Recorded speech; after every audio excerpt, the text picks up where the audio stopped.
ঘন্টার নোটিশে আপনি ফুল প্রিপারেশন নিয়ে চলে গেছেন গাড়িতে। আপনাকে দুবাই যাওয়ার জন্য ট্রাভেল এজেন্সি বলেছে আগামী শুক্রবারে আপনার ফ্লাইট, আজকে শনিবার, সময় আছে মাত্র 6 দিন। 6 দিনে আপনি ফুল প্রিপারেশন নিয়েছেন, একটা জিনিস বাদ পড়ে নাই। আমার প্রশ্ন, আল্লাহর সামনে যাওয়ার জন্য আপনাকে তো 90 বছর টাইম দেওয়া হয়েছে, ঠিক কিনা কথা বলে?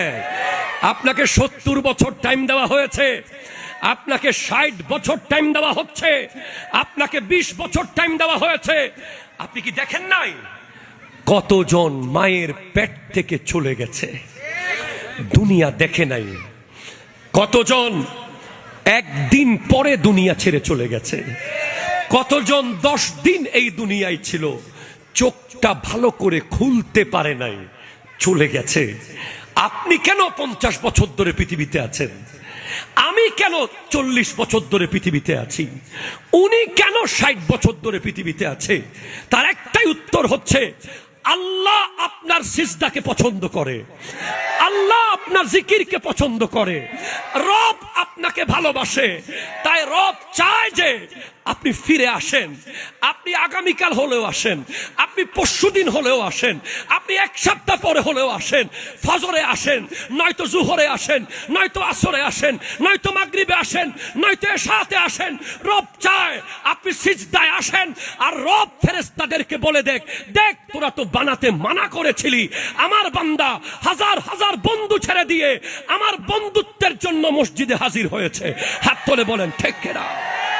ফজরের নামাজের সময় মসজিদ খোলা ছিল, আপনি আসেন নাই, আপনি ঘুমিয়েছিলেন। আপনার ব্রেইনে কখনো কি আসে নাই আমাদেরকে যখন বানানো হচ্ছিল, আল্লাহ যখন বলেছে ইন্নী জাইলুন ফিল আরদে খলিফা, আমি দুনিয়াতে আমার খলিফা তথা মানুষ বানাবো।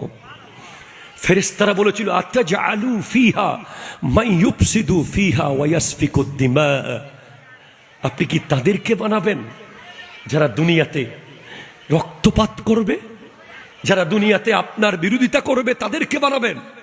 নাহনু নুসাব্বিহু বিহামদিকা ওয়া নুকাদ্দিসু লাক, উই আর এনাফ। আমরা ফেরেশতারা আছি, আমরা আছি আল্লাহ, আমরা আপনার পবিত্রতা বর্ণনা করছি, আমরা আপনার জিকির করছি, আমরা আপনার জিকির করছি, আপনার পবিত্রতা বর্ণনা আমরা করছি।